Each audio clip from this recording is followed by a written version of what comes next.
Welcome to Shivishale UPSC. Gurur Brahma, Gurur Vishnu, Gurur Devo Maheshwaraha, Guru Sakshat Parabrahma, Tasmai Shri Gurave Namaha.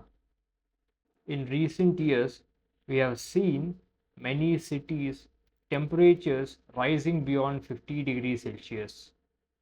This intense heat is not just uncomfortable but also dangerous. Now let us see the linkages between the urban heat island effect, urban elites, and marginalized communities. Why are Indian cities experiencing more heat waves? The reasons being are urban heat island effect. Cities trap more heat compared to rural areas. Why? Because of the materials used in the construction, that is concrete, glass, asphalt.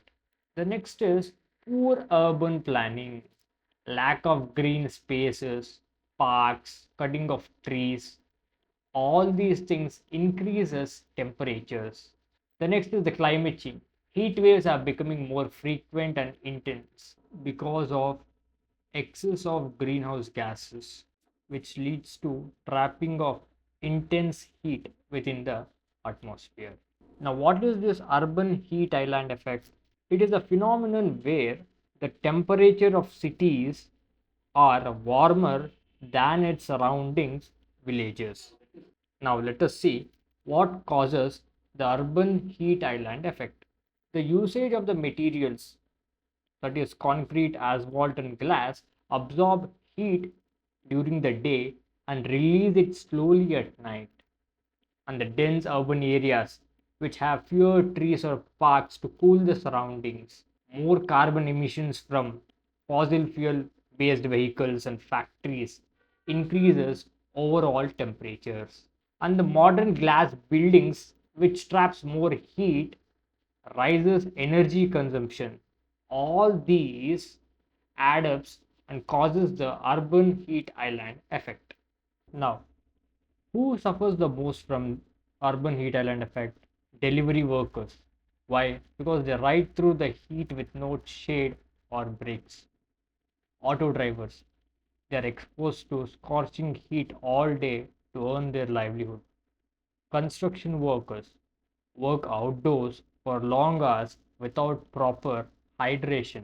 Street vendors and domestic workers, and many more marginalized communities who work in labor intensive outdoor activities suffer the most from poor urban planning and heat waves. Now, let us see how technology is a double edged sword. See, because of technology, the urban elites can lead a comfortable life, that is, by living in air conditioned rooms, by ordering services through online apps, delivery apps. But there is a downside, that is, because of extensive dependence on technology, the urban elites are invisible to the outside world. That is, because of this comfort trap which is being created, can completely avoid the heat outside. And also, workers are invisible to the privileged class, that is, their working conditions, who and where they are working, all these are invisible. This is called as invisibilization of labor. And the reduced outdoor engagement, all these isolates the privileged class from the marginalized communities. Now, the question arises here is, why isn't urban planning improving for everyone? The reasons being are privileged versus marginalized divide. That is, the urban elite have access to private schools, transports, and hospitals, so they don't demand public services. And often, these public services don't get adequate funds. Selective government action.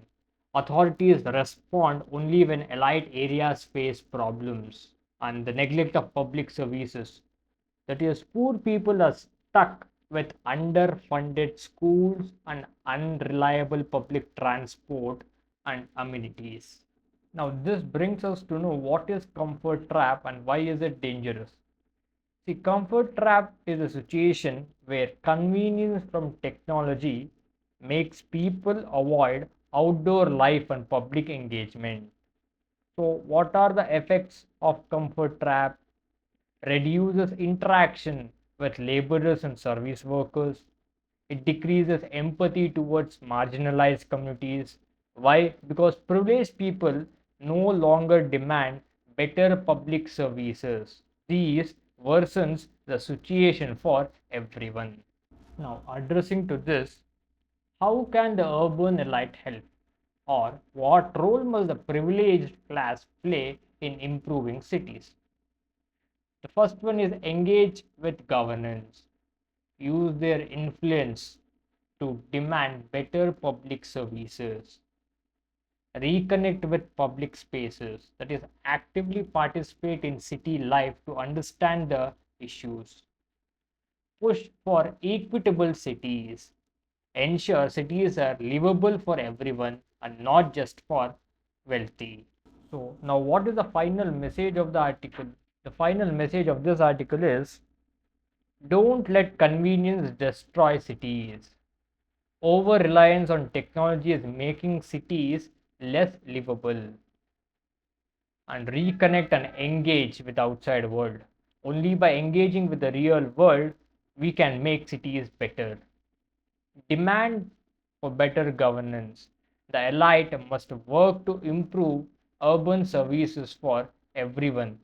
So, the critical message of this article is urban elites or the privileged class people should leverage the technology, their power, and social influence to make the cities more equitable and livable for all.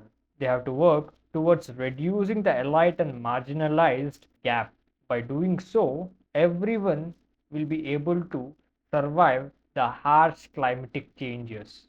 Now comment below your views and perceptions on how can we as individuals and communities contribute to creating more equitable urban spaces that address the challenges posed by heat waves and poor urban planning.